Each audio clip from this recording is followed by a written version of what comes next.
Thank you all.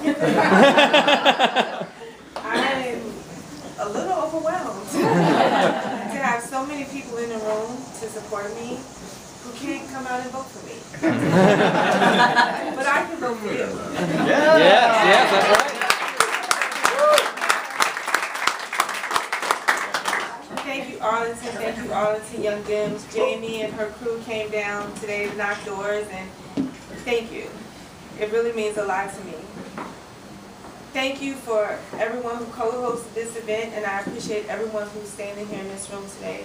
I clearly know what's at stake, and it's all of your lives and your freedoms and your liberties. I am a wife and a mother of 5. I grew up in Chesterfield County all my life. I'm 47 years old.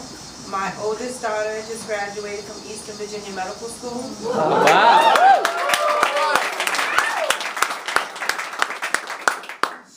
She's an art therapist, and she's very passionate about working with kids through their trauma. So I grew up in Chesterfield County, and I played sports, and that's why I believe in working together as a team. My father is a veteran, and he was a Richmond City police officer, and he started the Police Athletic League.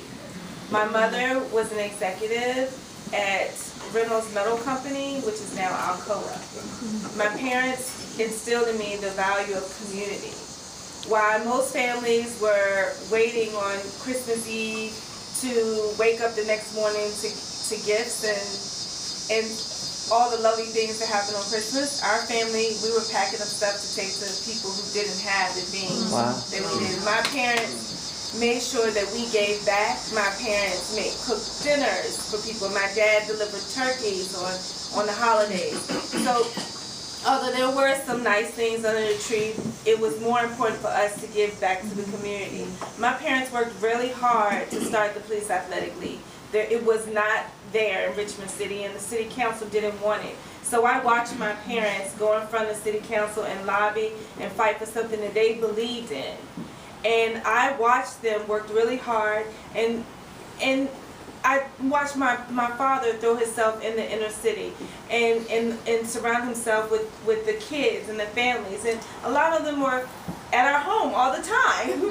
So it was just more than me and my sister. There were always extra kids at our homes.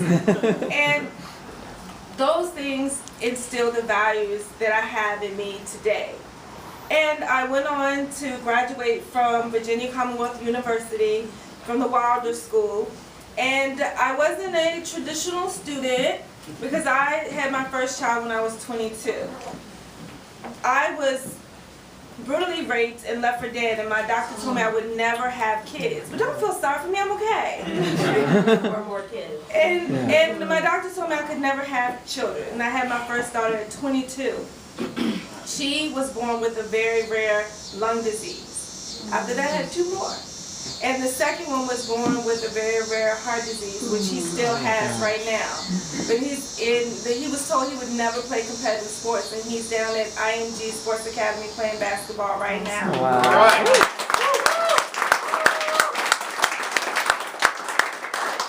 So I got married about 8 years ago to the love of my life.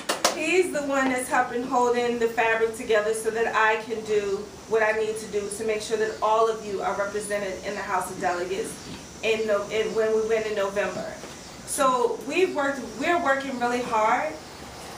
I believe in why I'm running. So I ran in 2015 because my son Cody, and I talk about him all the time, Cody has a learning disability. So one part of his brain is moving really, really fast. It's like, and the other part of his brain is really moving really slow. And so the things that come easy to us, it's not really easy for him. And so Cody was coming home with his face swollen because the kids would beat him up. He wouldn't fight back because he was talking about things that they thought were weird. And the teacher had a meeting with the students, and everyone was able to talk about how annoying he was, and how when I talked to the teacher, for her, she felt like Cody needed to know how his stories were frustrating to other kids, and they didn't want to hear it. And so from there, I began to fight for my kid. And so I went to.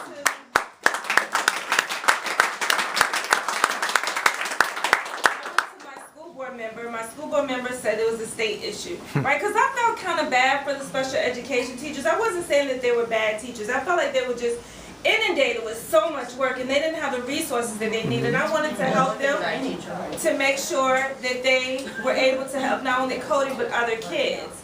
So I went to my school board member. He told me to go to my delegate. I went to my delegate, and my delegate, I asked him for a 15-minute meeting, and he said no. And I said, you're a Republican, I'm a Democrat, but you're sworn to represent me. You should meet with me. And he said, I'm not getting involved. And I said, I'm running against you.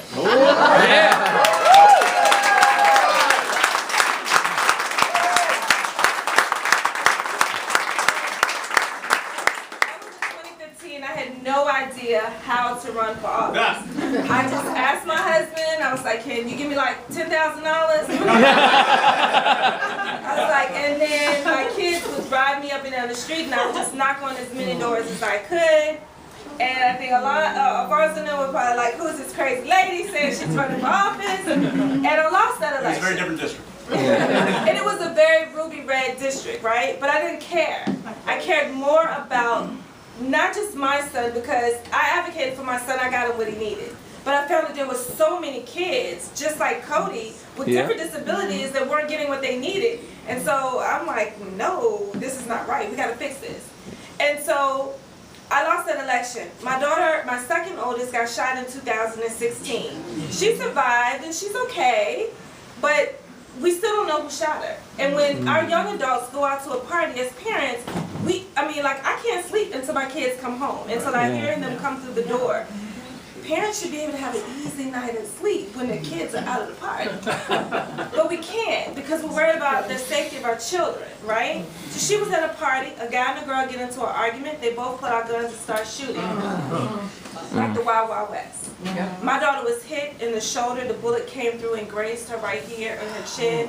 Had she been looking to the right, it would have went through her face, but she was looking through the left.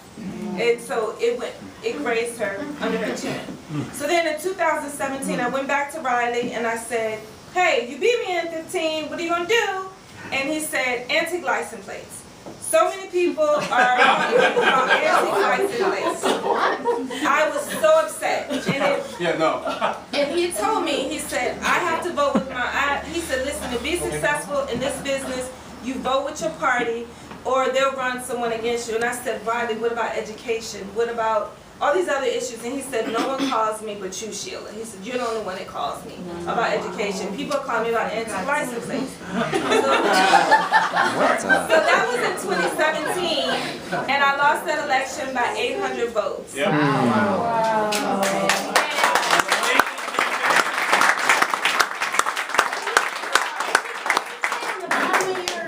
On your bumper sticker or something? Every time's a charm. And so we decided, I asked my husband, I was like, can we do this again? And here we are. And so then the maps changed, right? Because the Democrats sued and we had new districts, right? And so now this district is more democratic. And it's not just for me, though. And it really bothers me when people say that the maps were redrawn for me. It wasn't redrawn for me. It was redrawn for the people. That's right. This seat does not belong.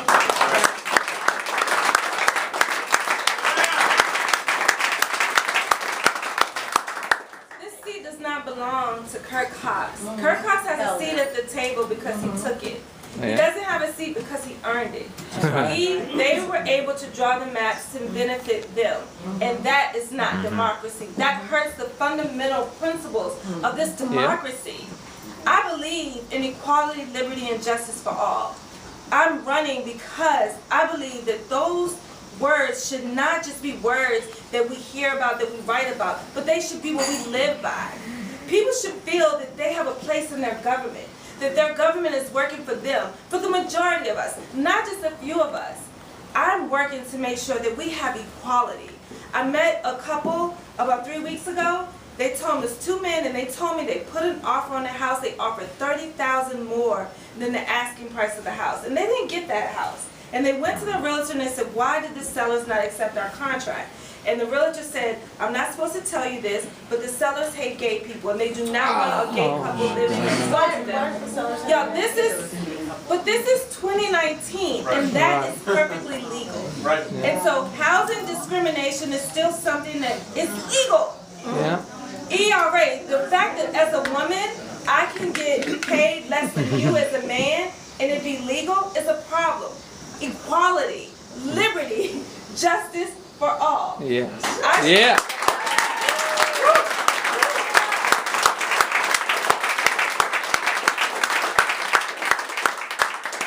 We have to make sure that our system is fair, and I'm so glad that we have Carissa here, who's going to be our next Commonwealth attorney.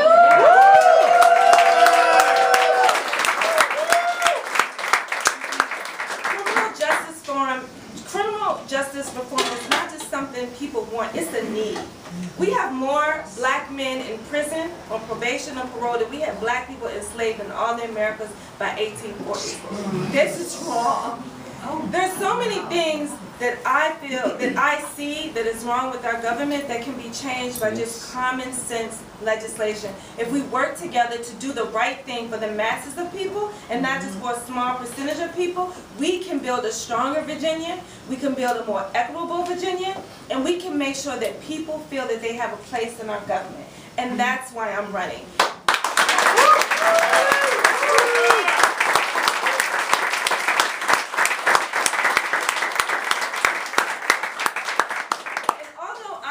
To represent the 66th district, my votes will impact Virginia for generations. As Alfonso has said, that when we take control of the House of Delegates in November, when we go in session in January, we're going to make changes that's going to impact us for generations. Things that can be done overnight, not in years, not in months.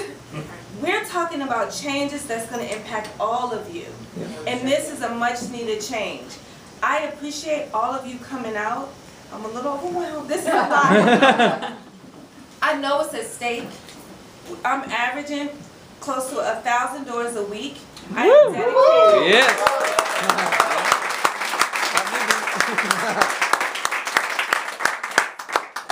I talk to my kids on FaceTime and Duo. But they're okay. And they call me and they tell me what they need. And my son, who just went to Florida, I've never seen to school. I sent my kid and my money, and I have never seen to school. And on moving day, he said, I'm the only one that's here without a parent. And I said, you're the only one whose parent is running against the Speaker of the House.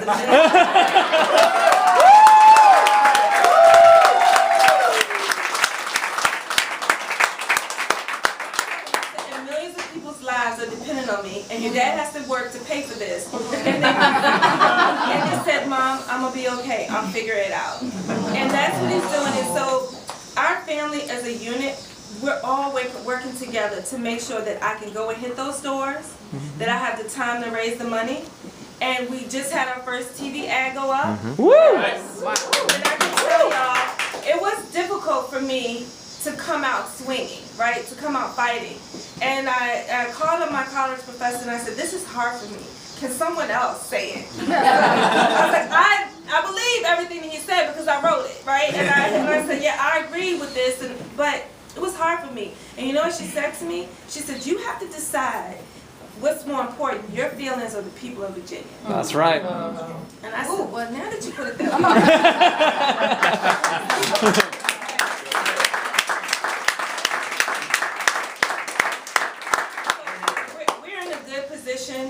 Right now, my opponent has a war chest, and I'm not trying to raise as much money as he is. We're trying to raise enough money to run our race. To make sure that we can get the people on the doors, that we can stay on TV, that we can get the mail in the mailboxes. And I will say this, and it hasn't come out yet, but y'all, all of y'all efforts have been so great that this quarter, from July to August, we've raised $290,000.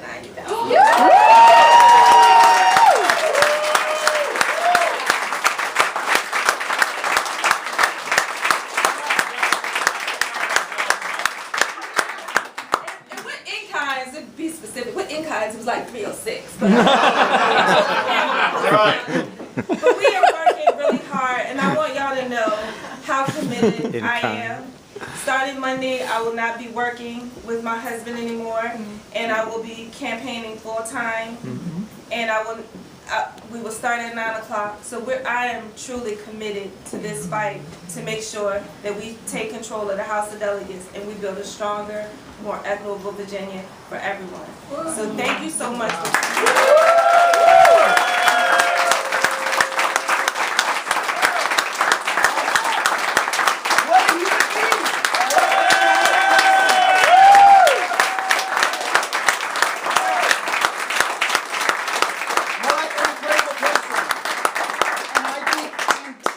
License plate is the dumbest issue I've ever.